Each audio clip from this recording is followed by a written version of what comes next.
Empires rarely fall from invasion, they collapse from internal fracture. Today, the greatest threat to American power isn't an external enemy like China or Russia. It's the political breakdown happening within its own borders. What happens when a global superpower loses its unity at home? The rest of the world starts to shake. This is the story of how domestic dissent became a global risk. Imagine a single, chaotic week in the United States. Lawmakers from the ruling party openly defy their own leaders to save a major healthcare bill. The Senate steps in to block the president's ability to unilaterally declare war. And America's oldest allies are forced to publicly question its leadership. This wasn't just another time of political drama. This was a rebellion from within the system itself. For the first time in decades, loyalty to voters started to mean more than loyalty to the party or the president. The message sent across the globe was crystal clear. The American presidency no longer commands absolute obedience. The first crack appeared when 17 Republicans crossed party lines to protect healthcare coverage for millions of Americans. This wasn't a sudden change of heart or a shift in ideology. It was about political survival. They realized they feared the anger of their voters back home more than they feared the power of the White House. That moment signaled a new reality in American politics. Power was starting to flow from the streets, not from the top down. And when fear of the people replaces party discipline, a government stops speaking with one voice, it begins to fracture. Then, the legislative branch decided to reclaim a power it had long since surrendered, its constitutional authority over war. By blocking the president's ability to take unilateral military action in Venezuela, the Senate sent a powerful signal. America would no longer be dragged into conflicts based on executive impulse alone.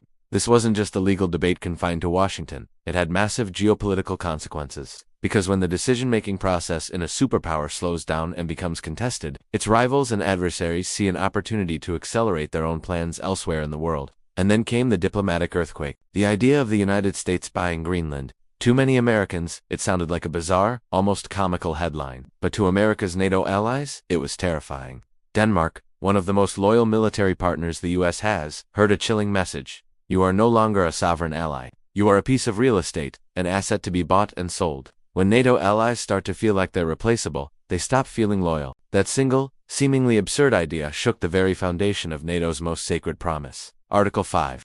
The commitment to collective defense. If one ally can be treated as a commodity, what does that mean for the security of all the others? Suddenly, what was once conducted behind closed doors became a public spectacle. U.S. foreign policy turned into an open fistfight. Prominent U.S. senators went on television to accuse presidential advisors of systematically destroying alliances that had taken generations to build. In response, those same advisors accused the lawmakers of weakness and appeasement. The entire world watched as America argued with itself, live and uncensored. And every single argument, every public disagreement, sent the same signal to friends and foes alike. American leadership is no longer unified. It's divided, chaotic, and unpredictable. This internal chaos prompted a chilling warning from former Governor and Navy SEAL Jesse Ventura.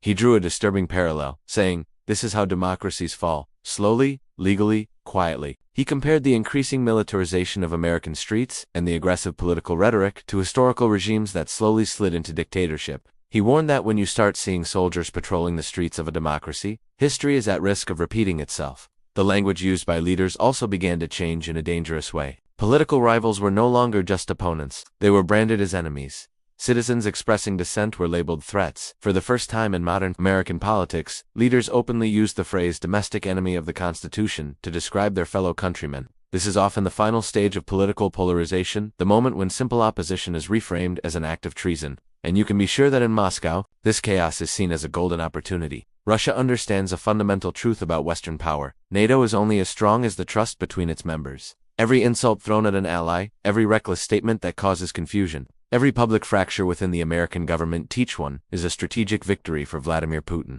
America doesn't need to lose a war on the battlefield for Russia to win. It only needs to lose its own internal cohesion. Think about it. In the span of just a few days, the U.S. political system experienced a party rebellion, a constitutional revolt over war powers, a major diplomatic crisis with a key ally, and an open war of words between its top officials. This wasn't just random chaos. It was a coordinated, institutional pushback against what many saw as executive overreach and disorder. It wasn't the final collapse of the system. It was the system fighting back. But that very resistance also exposed deep-seated weakness to the entire world. So, America now stands at a historic crossroads. One path leads to further fragmentation, growing isolation, weakened alliances, and emboldened adversaries who are eager to fill the power vacuum. The other path leads to a renewed constitutional balance, a painstaking effort to rebuild trust with allies, and the restoration of its global credibility. This is why elections are no longer just about who gets a seat in Congress. They are about the future of American geostrategy and the global balance of power. Remember, empires do not fall when their enemies grow strong. They fall when their own internal unity grows weak. What happens inside Washington today will directly decide the global order of tomorrow.